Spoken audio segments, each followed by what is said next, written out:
there's a lot of other models in the group home field that you can go. You can go elderly care. You can work with kids phasing out of foster. You can work with veterans. You can work with people with mental disabilities. I mean, there's a lot. And there's a lot that need licensing, which I don't know if I said earlier or not. This takes no licensing. I've got dreams, I've got dreams, I've got dreams to find a way out. I've got dreams, I've got dreams. All right, today I'm joined by Jim Bode. Jim helps people build cash flowing group homes while creating real impact in their communities.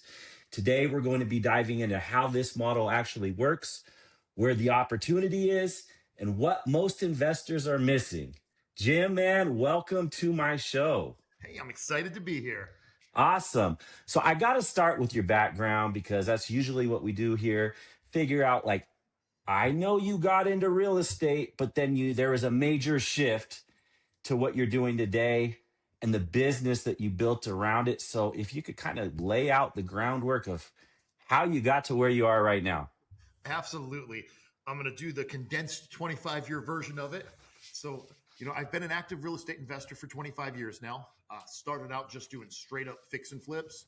Okay. Kind of moved my way through that into doing fix and holds, started doing a bunch of new construction. We ended up building a real estate team throughout all that time, all kinds of the fun stuff that come along with being an investor. And then, that went really well. It actually went great. And then I've always wanted to kind of give back, but I was just always busy crushing something else. So it was next year I'll start that project. Next month I'll do that after this next build out. And it just never happened. But when COVID hit, it kind of gave me a forced hand. And it wasn't that was my intention, but all of my tenants just stopped paying rent during COVID. And I just really had to scramble and figure things out. And I ran across a coaching program for group homes, and they were talking about how they were recession-proof, how they were still cash flowing even in that COVID market. And, just first and foremost, the appeal of that made me jump right on it. But then when I realized, whoa, sober living could be a part of this, because drugs and alcohol have definitely touched my life as a youth. And I jumped right on it. So as quickly as I could, I bought their little coaching program. About a week later, I started turning my vacant properties into sober living homes. And then within 2 years, I had 14 of them active, up and running.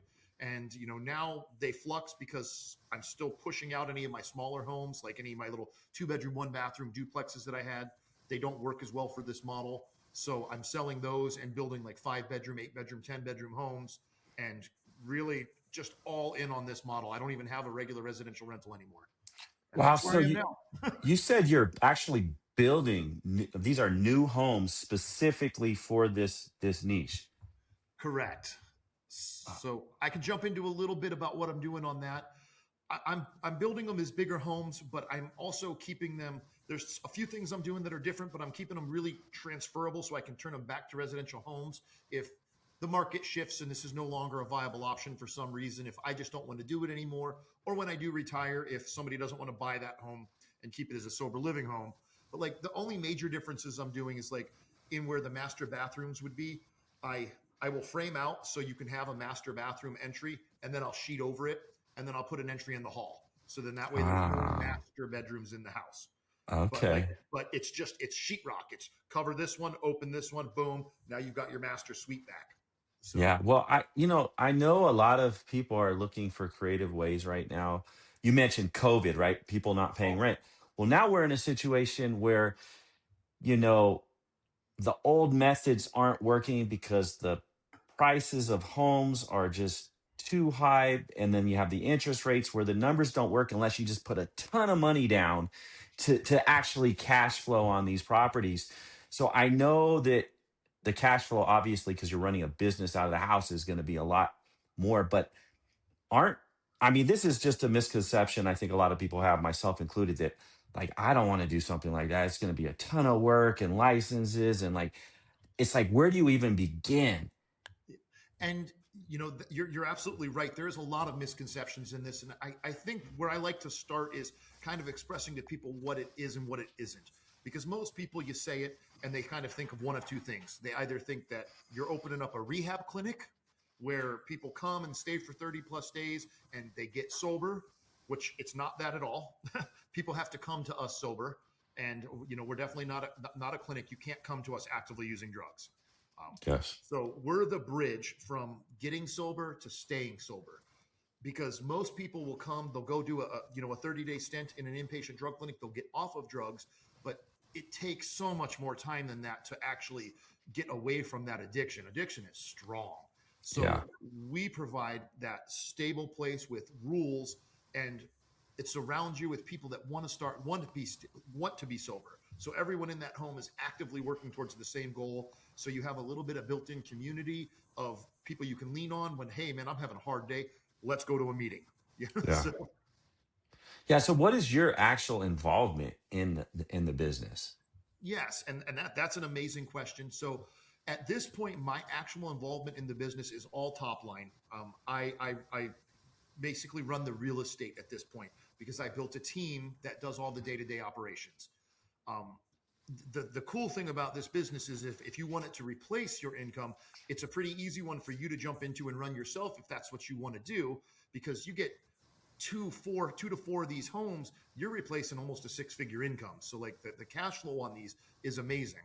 But if you're only doing this for the cash flow, it's not the business for you. You got to have some heart into this. You got to want to believe in the mission that, hey, we're here to keep people sober and help people rebuild their lives, not just I'm Okay. going to make four to Yeah, five yeah. thousand So dollars it's off not the house. something I could I could just transform one of my single family rentals into a sober living home, and then just like right now I have a tenant in one of my long-term rentals. All I worry about is, hey, did he pay rent? Yep, he paid rent. Did he pay rent? Yep. Oh, if there's a maintenance issue, okay, I'll send someone over there, but I'm not actively involved in that household. It sounds like for sober living that if you want to do it right, you're actively involved in that household. Is that correct? If you want to be the operator, yes.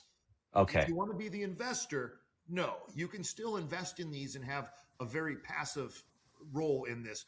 But because it's one of the things I'm really working hard on now too, is connecting operators and investors, because Okay. because you do need somebody day to day running these. So like you could turn your home into that, and you could just hire staff out to do it, and it's a model that I show you how to do. But like you also could run it yourself, or you could just lease it, do like a master lease to someone, because I teach people how to start these, and I teach them how to do it without owning real estate. Because like right here in my one city over from me, there's a guy that runs 24 sober living homes, doesn't own a single one of them. He rents every single one. Ah, okay. And for him, he loves it because for him, I have no real estate obligation. I pay the mortgage payment every month, and I just run my homes. So Yeah. like the investors that work with him love him. He pays a little bit above market rate. He pays on time. You don't deal with the headaches. Like there's a lot of advantages as a landlord to these types of homes, because you're responsible as the operator to take care of all the day-to-day stuff. Like if I'm the operator in one of your homes, I'm not calling you with clogged toilets. I'm not calling you with clogged sinks. I'm only hitting you with major, hey, the heat pump went out. Like, you got to take care of that, but I'm going to go unclog the toilet in the middle of the night or have my maintenance guy do it. So Got it. it alleviates all that. Okay. I mean, obviously, HOAs could be a problem with these types of homes, right? Absolutely, HOAs could be a problem, and let's jump into it. Neighbors initially, no one likes that you're doing this in their neighborhood at first, because they have so many misconceptions. You're bringing drug addicts into their neighborhood. You're running a flop house. You're running a halfway house, and it's none of these things. This is a well-structured, well-run home when they're done right. There are slumlords out there that run these homes, but there are slumlords that run rentals too. And I've personally lived next to rentals where the people drank, partied all night, smoked pot, and drank beer on the patio. And Yeah. literally, all I could do is call the cops. And it's not like they made them move. They were just really bad neighbors, and they could own the home and be really bad neighbors, tearing cars apart and leaving junk everywhere. And True. so True. you don't totally get to pick your neighbors. But when you understand that a well-run sober living home has curfews, it has quiet hours, there's chore lists, so everyone's supposed to be keeping the yard done and the garbage cans back. They're not allowed to do drugs in the house. So if somebody's on the back patio doing bad things, you call and we kick that person out of the home. So we end up being your best neighbors when they're run properly. Is there always somebody that's like in there, or are clients that are living in the house just living with each other? Is there like always like a someone that's managing the home? Yep. There's two models that I teach people how to run, and it's the self-run model where you tag somebody who lives in the home and they're kind of in charge and like the house leader. And then there's the model that I prefer and that I really promote is that you hire a team or you become the team, whichever one works best for you. And the reason I don't like the first model is it's twofold. One, power sometimes changes people when somebody's in charge. Sometimes they can become a little different. And I've seen that happen more than once. But then, two, the ultimate goal of this is for you to bring people into your home, allow them to get strong, get sober, build up those muscles again so they can go back out and they can live the rest of their life wherever they want to be and not need the services of being in that sober living home. So you're starting out knowing that you're going to turn over your leadership. And if you Okay. know that's just a bad business model that I'm going to be changing leaders every 3 to 6 to 12 months and you don't Yeah. want to be there. Yeah. Yeah. That makes sense. Who's paying the bill on this? This is where it gets really awesome in most places is that almost everybody that comes to us between 2 and 6 months worth of payments. There's a lot of state and federal funding for this, and there's also funding outside of just like sober living home type funding. There's transitional housing type funding that guys can get and use. So there's lots of local nonprofits that will pay and keep people in homes. I've had some people that really needed to be in these and they've been in my homes for almost 3 years and payments have been paid by an outside source for them for almost 3 years. So Okay. So what is the typical stay? anywhere between 4 and 6 months is a pretty typical stay. And I like I said, I've had people in there for years. And Uh-huh. uh, also, I've literally had people that came and were gone on day one. So, Okay. but four to six, I really like people to be with us for 6 months, and it's not about the business side; it's about the sobriety side. It's just it Okay. takes time. This isn't a one shot. I went to rehab. I'm good. It's very rare people that have the ability to come from addiction and just go, I'm done today. Yeah. Yeah.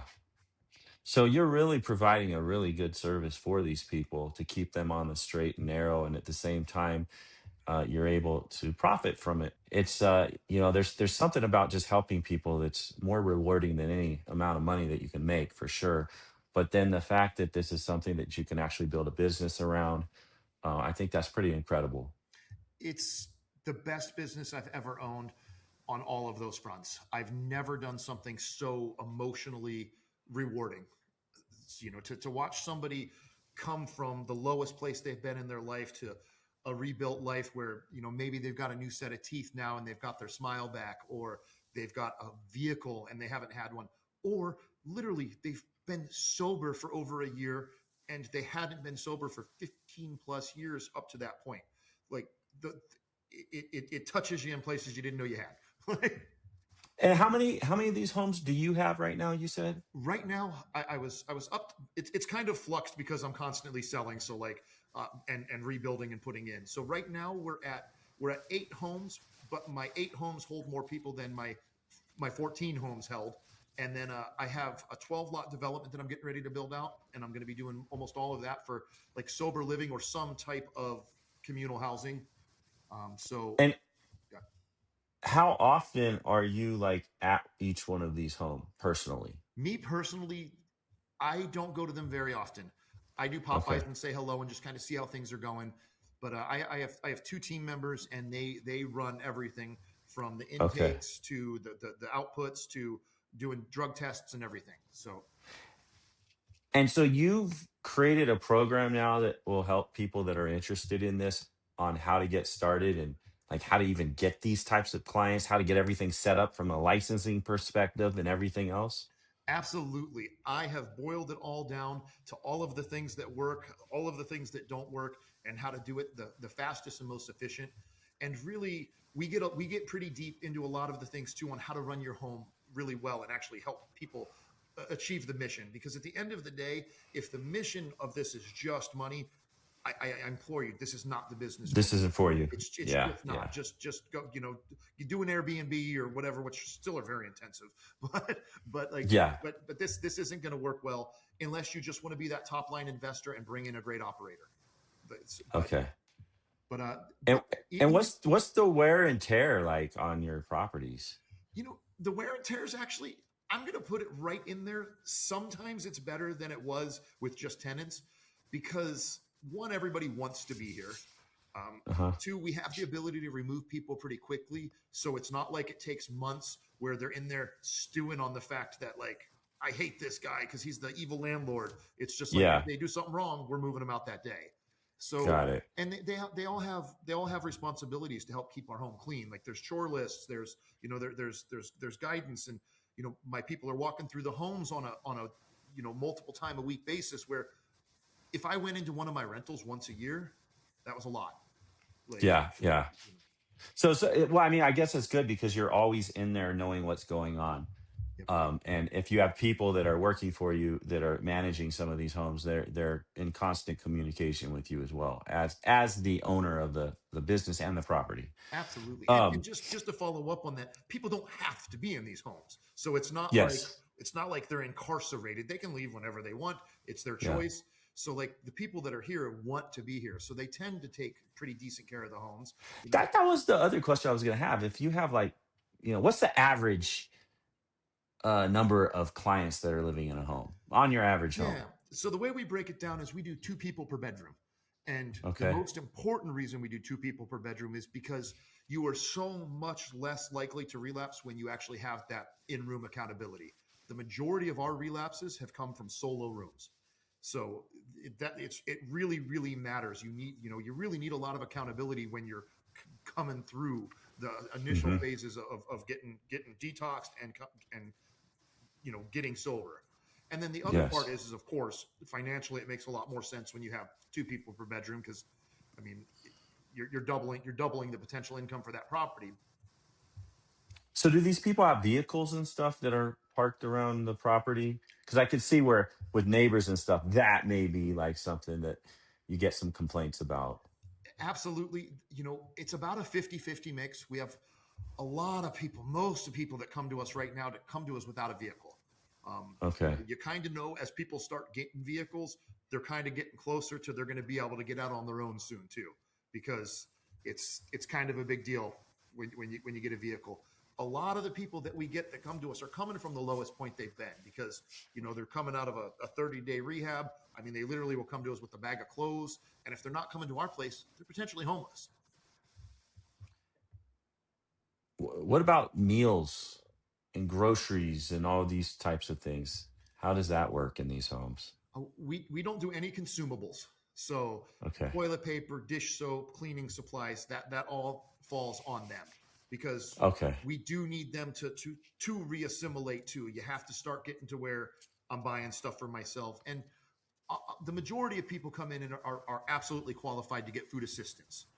There's a Okay. lot of resources. There's free cell phone resources. There's free iPad resources. There's a lot of resources. And where I live, we have a pretty robust bus system. So, I mean, I live 90 miles from Seattle, but with like two transfers, you could get to Seattle.